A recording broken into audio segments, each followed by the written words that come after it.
know who we are. You know who we are. We are QPR.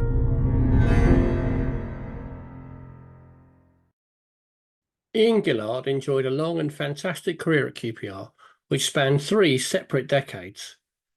He made his debut in the 1960s, he was a key player for us in the 1970s, and he ended his QPR career in style with his final appearance coming in the FA Cup final in 1982. Ian signed professional forms with the club in the 1967-68 season, and he made his debut on the 23rd of November 1968 in a 2-1 win over Nottingham Forest. That first season he broke through, he wasn't a regular, playing just 6 times in defence, in a season that ended in relegation for Rangers.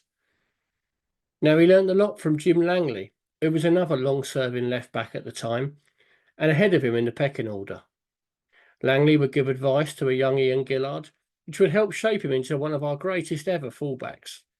Gillard was just a teenager though, so needed to bide his time, and he got more opportunities in the 69-70 season.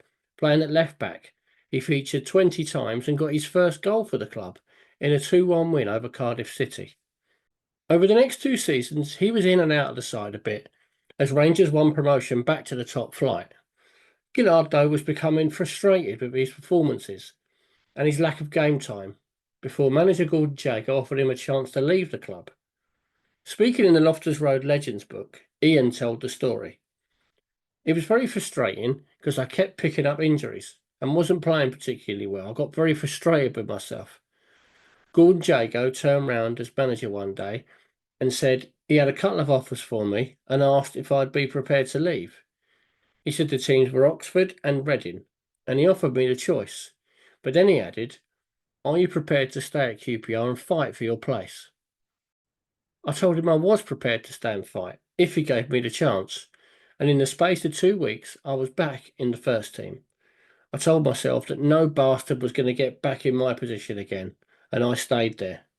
Gillard quickly made that left-back position his own, with some excellent performances, and he was called up to play for the England under-23 side, which may never have happened if Jago hadn't stepped in and told Gillard his days could be numbered at Loftus Road. Gillard was now first-choice left-back, playing 29 times in the 73-74 season, as we finished top London club. He was developing a real reputation as a tough tackling left-back.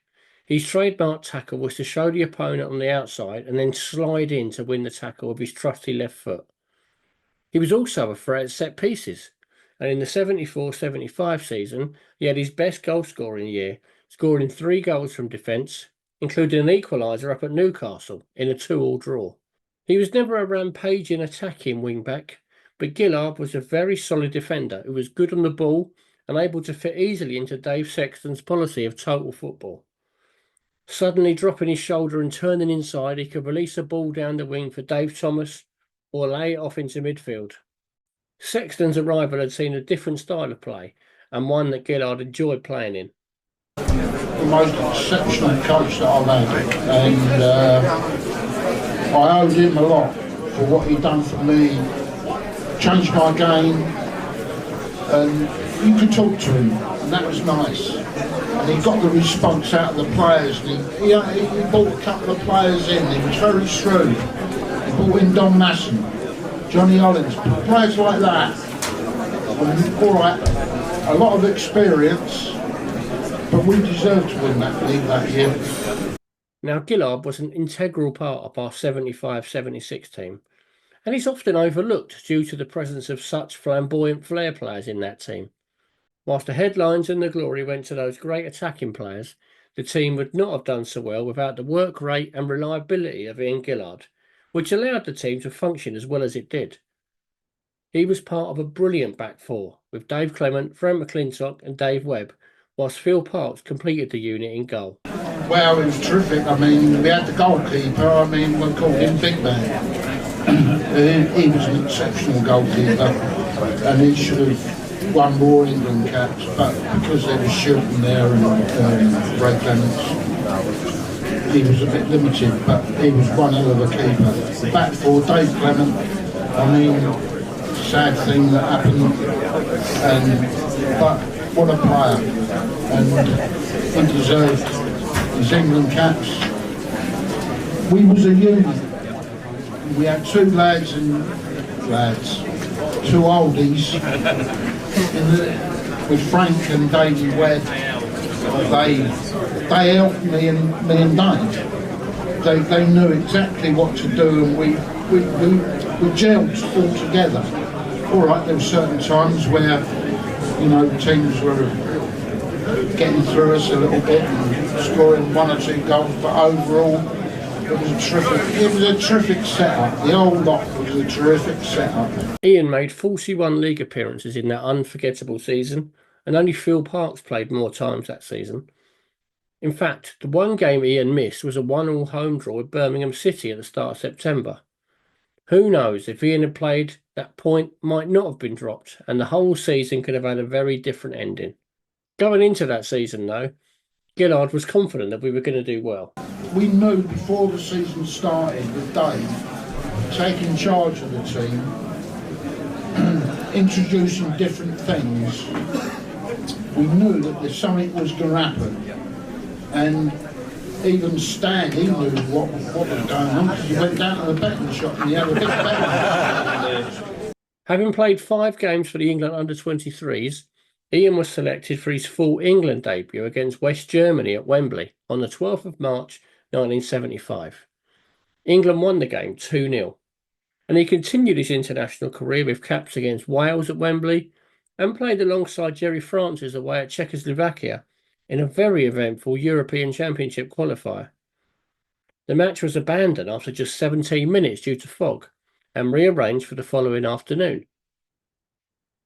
Mick Shannon opened the scoring before 2 goals from the Czechs saw England lose the game and fail to qualify for the finals. That was to be Ian's last cap for England, and he was given a tough afternoon against their impressive wide player. He would meet that player again the following season, though, in the UEFA Cup, as Slovan Bratislava, containing most of that victorious Czech team, came to Loftus Road for a second leg tie, and Gillard gave his tormentor what could be best described as a reducer, sending him high into the Ellerslie Road stand. Rangers truly turned on the style that night and ran out 5-2 winners in a thrilling match, and Gillard had a little bit of personal revenge. He made 46 starts in the 1977-78 season and continued his consistency with 43 appearances in 78-79, where he scored 3 goals, including a goal in a 1-1 draw at home to Manchester United. Sadly for the club, the good times are starting to come to an end, with the team from 75-76 broken up and we were relegated, but Gillard remained a vital and outstanding player for us. He was always available, playing over 40 games 8 seasons in a row, showing fantastic loyalty to the club by sticking with us for his entire career. His final season with us saw the team reach the FA Cup final, with what turned out to be his final appearance for Rangers. Well, I have with me Ian Gillard. Ian, how are you feeling at this moment? I've got a few butterflies, but I'm enjoying all the atmosphere. Tremendous. I think the question we must ask you, is it really going to be your last game for Queen's Park Rangers after, 15 years? That's right, yeah, it is my last game, and I'm on a free transfer. But at the moment, all that's on my mind is obviously to get a Cup Winners' medal. Of course, you are one of the 2 Rangers players only, and plus the manager Terry Venables, who has any Wembley experience. That's right, yeah, I think there's only me and Tony Curry. I think 1 or 2 of them have had schoolboy experience on here, but when you've been involved in England scenes and that, it's a tremendous feeling. Ian, thanks very much. Have a good afternoon. Thank you. Gillard was outstanding as ever in that final, and the replay as well. Strong in the tackle, great positional sense, and always good on the ball. As we lost to Spurs, ending our hopes of a major trophy, we also saw the end of a brilliant career as Gillard left the club. But what a way to go out, playing your final game in a QPR shirt at Wembley. Now, Gillard sits second on the all-time list for appearances with an incredible 484 appearances for QPR, 408 in the league and 76 in cup competitions. He has the joint highest number of appearances in European competitions with 8, and he made the most FA Cup appearances of anyone in our history, playing 36 times in that competition. He scored 11 goals for Rangers, 5 at home and 6 away from home, including goals against Manchester United, Everton and Newcastle. He also won 3 England caps during his career. Gillard had joined QPR as a schoolboy before he turned professional and then spent 14 memorable years at Rangers, and he remains close to the club today as a life president of the Forever R's club, which is an honour that he fully deserves. Ian Gillard, a true QPR legend. I hope you enjoyed this video. If you did, give us a like and subscribe to the channel.